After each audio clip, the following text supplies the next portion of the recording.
Check out this body movement on these springs. There's a lot of side to side rocking of the entire body. It almost looks like I knew what I was doing.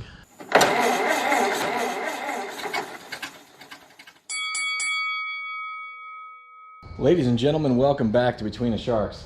We've spent a lot of time in our garage annex Versatube portion addition that we built, but not working on the Mercury. In fact, we were installing these lights and we installed this floor, coming soon on a channel called Let's Make It Better, which is more of a home improvement version of Between the Sharks. Check it out. Maybe I can put a link there. Anyway, last time we were here, we got the rear suspension kind of put in, meaning we installed ladder bars and we installed our rear coil spring setup. Now we need shocks and we need a PANHARD bar, something fierce. So I think PANHARD bar is what we're gonna get into today. There's a lot of side to side rocking of the entire body, which makes sense because, you know, it's on coil springs that are upright. There's nothing holding it right to left, right? A transverse rear spring kind of does that for you, and leaf springs absolutely do that for you because you've got the body and the axle mounted in two different places, so it's really hard for it to shift. This setup requires a PANHARD bar just to deal with that. So let's take a look under the car. First thing you'll notice is the dog is here, ready to help out with the project. Second, this thing originally had a PANHARD bar and still has a PANHARD bar. The only thing is, it's not really in the optimal spot, front to back. So in a 4678 Ford, the spring was mounted right under this thing, came off the back of the rear axle, and then there was a bracket that caught the end of the PANHARD bar just beyond that. Almost, I think I measured 9 inches or so from the center of the axle tube out back this away.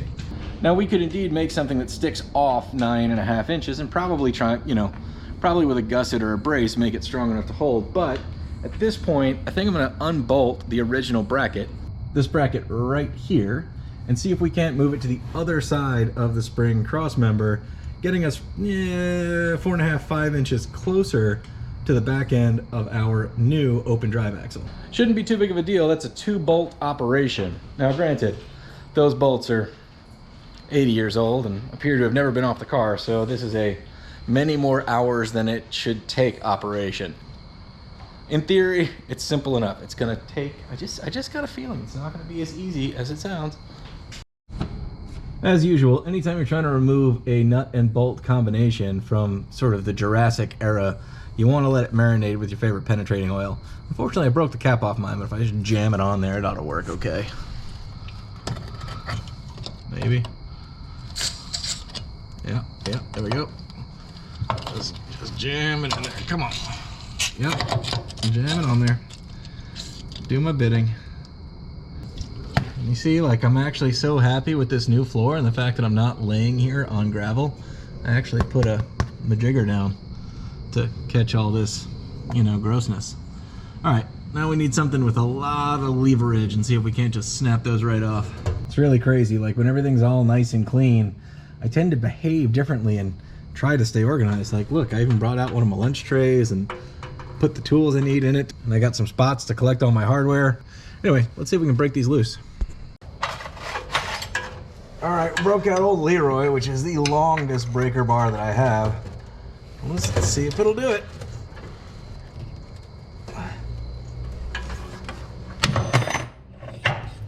Broke it right off. Just snapped it. I'll take that. That was pretty fast. Let's see if we can do that twice in a row. No whammies, no whammies, no whammies, no whammies. Oh, I need some leverage.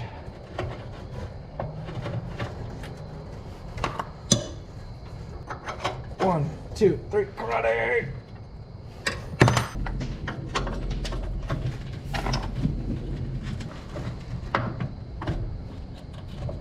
Jump back. Gang, I was prepared for a bigger fight, but I'll take the win. Wonder if this one's gonna come out. Are you gonna come out?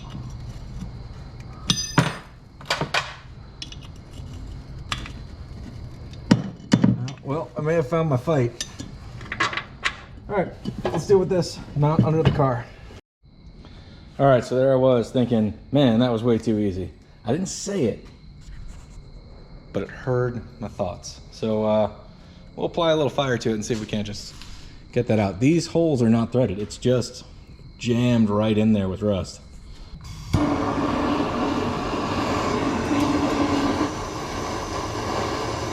Obviously, we've just expanded everything.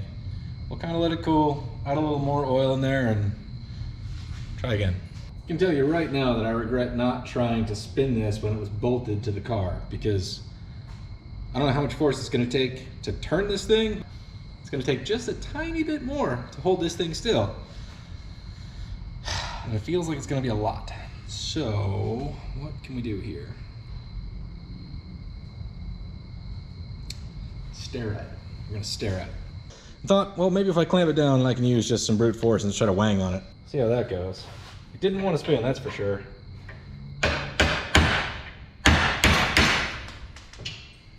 was the way to do it, apparently. Another one for the trophy wall. That thing was in there. Stop thinking thoughts. Stop thinking thoughts. All right, so here we are clamped on. Trying to kind of line it up with the original brackets, but it doesn't actually matter in our case. But let's swing on down to the other side here. I'm coming, just give me a second. Hang on, here we go. Thoughts are, how to line it up with the shock mount, kind of like it used to be lined up with the actual spring mount. And if I used the mount that was original to this rear axle to mount the shock, well, you know, then we'll be in pretty good shape, I think. Problem is, I don't have shocks, and I feel like the smart thing to do is to mount the underside before I mount the actually previously mounted side. Looks like we'll have plenty of travel if it's mounted low like that. And if you kind of squint at it, if you can look this way, that we're running downhill towards the tire, which is great because we're going to lower the car a little bit, and that'll essentially make it kind of flat if we bring the car down another inch. And that's pretty good news. All right, I'm going to do my signature dance moves to try to explain what we're trying to achieve here with the horizontalitude of this panhard bar. Basically, it's at a fixed point, and that means that this end, the loose end that we need to attach by our shock, is going to travel in an arc, right? Based on this fixed point. Like our body and the body of the car and the rear end are going to move like this relative to each other. So the idea is at, you know, say it with me, ride height. At ride height, we want them to be basically this to be flat. Even if it's bent, that's okay. It's okay, it can be bent, that's okay, it's all right. But we still want it to be basically flat so that, you know, it's not running downhill and bent or uphill and bent. I'm gonna make a dance video. It's like ready for Soul Train. Anyway, so what I'm getting at is, if I go with that lower shock mount position, which is just happened to be on the rear end, so I'm gonna work with it, then if my panhard bar right now is running downhill just fuzz, and I can lower the car an inch or so in the back, then we're gonna be much closer to where we wanna be, and we'll be much lower, which is cool. So I think that's what we're gonna do. But in order to achieve all this wonderful success, I need shocks. So I'm gonna root through. I mean, I might get lucky and find something that I have laying around. Most likely I'm gonna have to do some measuring and order some shocks, but may as well root around. I got a lot of junk, might as well use it. Hoarders rule and organized people drool. No, they're just actually organized. But anyway, I went through the stash and I found some stuff that helps illustrate all the points we're trying to deal with. I found two S10, 1991 S10 front shocks. I pulled the motor out of a wrecked truck and I pulled all the stuff off it I thought might be useful and kept it for way too long. These are actually pretty close to length, so we can probably use them for mock-up and maybe for real life, depending on how they feel. The short version of like how to pick shocks for your car is you need to go from your lower mounting point to your upper mounting point in the vehicle, like measure that bottom to top, when the suspension is fully extended up, right? Then measure the distance down when it's sitting on the bump stops or the frame if you're like super cool and super low. And basically that's your in and out point, and you can go to catalog and find a shock that's fully extended at X and fully compressed at Y or whatever, and then you can order them, and then they come with different kinds of mounts. This happens to also be the style that I want. I want this kind of dingle hopper on the bottom and this kind of doohickey on the top. So I'm gonna see if I can start making these work. One issue that I have to work around is this is a standard style lower shock mount. Well, not lower shock mount. This is a standard style shock mount that goes through this bushing, and it's not long enough for me to make the bushings that I need to go in our PANHARD bar and that whole thing work with this. This is made for one shock. You can probably order longer ones, or I could just make one, or I could just use a bolt. Either way, I will find a solution to solve this problem for now. And yeah, I think we can maybe mock this up. Let me go digging around for bolts and stuff. All right, I found a hodgepodge of stuff. Let's go ahead and try to test fit it, I guess. So this goes somewhere up here. Probably want a little bit of a spacer. Let's go find some spacers, AKA a stack of washers. Dog, thanks little buddy. Okay, okay. Thanks dog. No, wait, no, this is not, the washers are not dog treats. Yeah, I'm dirty. Okay, you gonna come under here too? Okay. Dog, you fit better under here than I do. Do you want to do this? So we're getting lucky tonight. I just got a stack of washers, AKA, we're just gonna call that a spacer. The PANHARD bar has some new bushings that haven't been tightened down, but that's kind of holding that sort of where it wants to be, which gives us barely enough clearance at the rear end for travel. Can we get in there? Can you see it?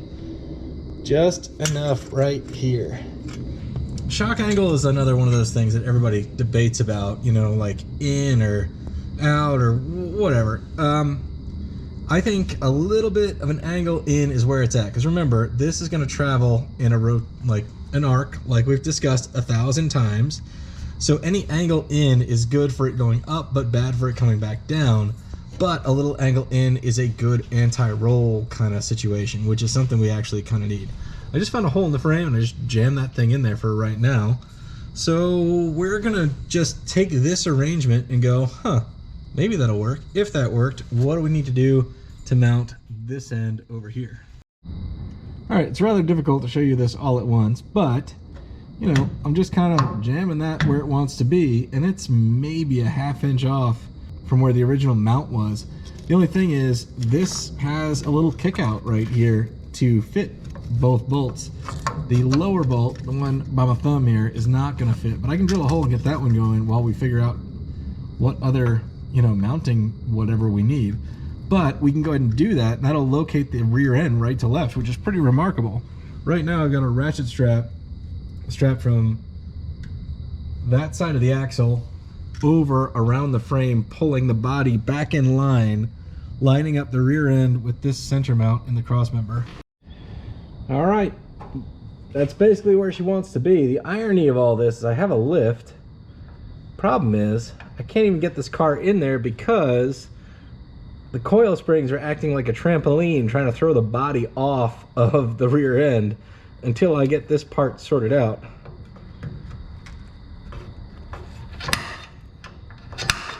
See how much it's moving? These things are invaluable, spring-loaded punches. All right, we'll use that, drill some holes. Start with a mini hole, go to a bigger hole.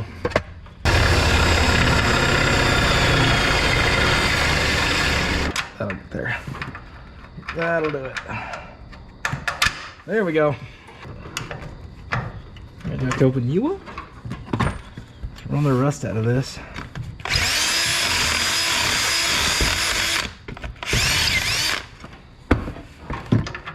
There we go.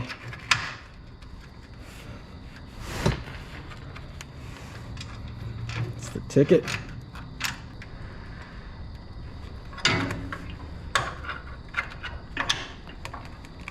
All right, that's one bolt in. Let's just see how she does. All right, we still have a lot of suspension movement, but it's not moving side to side anymore. You know, it's wobbling on the tire, it's wobbling whatever, but the Panhard bar, even just kind of barely locked in there, is indeed doing its job. That's pretty good news. All right, so I'm eyeballing the shock here. I've got a ratchet strap just kind of holding the coil in tension right now. And this is too far up and down to be outside of the frame rail. I threw a little bracket. I keep these around. I order them from Speedway every time I order from Speedway, just to keep random thick pieces of metal with a small hole in it. My thought is inside of the frame rail is where I had it, and that was way too steep of an angle. So I'm gonna go straight through the frame rail, and I can reach up and get access inside the channel of the rail to put the nut on, and these might just work. These are not coilovers. These are some weird S10 shock I had lying around, which is, I guess, a coil assist, because this is off the front of a 91 S10, and this whole system must just be like a helper spring. Not really sure we need it in the back, but, you know, it is a convertible, so it does have all that mechanism like riding around back there every time the top's down, which will always have the top down. So anyway, I'm gonna try it on this side. If it works, we're gonna go to the other side. If it doesn't work, I got a new drain hole in the frame. So here we go.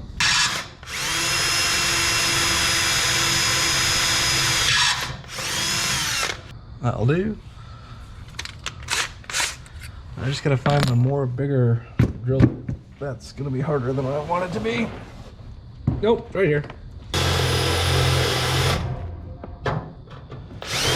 It's walking all over the place. If this Mercury is a rockin', don't come a knockin'. You just look right in because it doesn't have a top. 1, 2, 3, credit.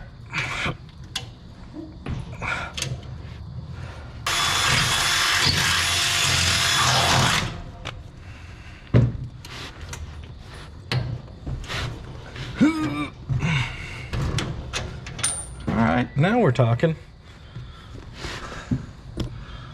Now, the question is, can we get in there, cinch this feller down? I mean, now we're kind of talking, right? No ratchet strap, just got a shock. I mean, it's not perfect. We got to get a shock on the other side, but we now have manageable suspension movement with no ratchet straps. So I'm going to continue this process. The shock angle looks pretty good to me. Stock shock point for the rear end, having it as far out to the tire as possible is good news. It'll be tucked up under the fender. I have no idea if we're going to use these shocks. We're going to use them because we have them. But, you know, what I'm saying is we could replace them with anything that would go in an S10. So we could, if we wanted to lighten them up, we could get the ones for the 4-banger Iron Duke S10. These were with the 4.3 S10. So at least I know what I'm shopping for. Yeah, parts on hand, boys. Parts on hand. All right, gang, the good news is I got the other shock in there. The bad news is my luck ran out on miscellaneous parts. I've lost the bushings for the top of this shock. But the good news is I think it'll work. It's actually looking semi-professional under here. I mean, it's all mocked up, but, you know, it almost looks like I knew what I was doing. But it's interesting. This side moves, well, that much. That side on the shock, man, it's ready for action. All right, there we go. We're kind of styling. I'm pretty happy with this shock angle. It's in a little bit. That'll give it a little bit of anti-roll type of thing. The Panhard bar is not straight right now, and the shocks are completely extended. So what that means is ultimately we want to come down with the back end, which is great. I'd like to get a little lower. You can see with the bump stop up here, I have more than 3.5 inches of travel to the bump stop, and we can 86 that if we need to. So in the future, I'm sure I'll be cutting a coil or something like that, lowering it down a good bit. Yes, I know cutting a coil will actually effectively increase the spring rate, but that's fine with me. This is going to be a much heavier car than this kit was designed for, even though I did do the math on it. I think it'll be a-okay. But if I give the car a wiggle, you can see We got a lot of movement, but a lot of it's in these ancient tires right here. That's ridiculous. But if you just watch the rear end and the cross member, the car does not have a lot of this way movement because it's at a fixed point here, going to a fixed point there, and this end will pivot so that these things will move relative to each other, sort of in an arc. That means the rear end will go out and back in just a tiny bit. That's a way over exaggeration. But we talk about this every video where we're trying to hold something in place and still allow it to move in a certain direction. When I laid this floor in the garage not long ago, I had to move this car out enough and back in, and I almost knocked the body off the springs. There was absolutely nothing holding this thing from going side to side. So it was, the springs were functioning basically like a trampoline trying to throw the body off. But now we've got suspension travel. The car's allowed to move, but it's very controlled. It's very manageable. I want the car to ride nice, so we'll have to figure out exactly how to dial all that in to make sure it's not too stiff, but I don't think we're in any danger of that at the moment. Anyway, that's why you need a Panhard bar. I am not kidding. Now, if you're running rear coil anythings in a hot rod type setup like this without a 4-link, you pretty much need a Panhard bar. Probably wouldn't hurt to have it even if you did a 4-link. If you're doing it with just ladder bars or hairpins, you absolutely must have a Panhard bar. We've seen exactly what happens before and after. If you're running leaf springs, you don't need it. And if you're running a transverse rear spring like we are in the 27, I'm pointing through the wall, then some people say you do, some people say you don't. I'm not going to add one on that car until I prove that I need to. So that'll be, and I prove that I need to by like going like this and seeing how much actual body movement we have over the top of the rear end. If the whole body is rocking on the suspension, that's fine. If the body is going off center, one side of the rear end to the other, that's a totally different story. So thanks for watching Between the Sharks. Good luck on your projects out there. I hope this is somewhat informative because there's a lot of unclear information on exactly what that thing does, and we were able to repurpose a factory Panhard bar and mount it to a factory shock mount on an A-body rear end. That's kind of, who would have thought? Anyway, we'll see you next time.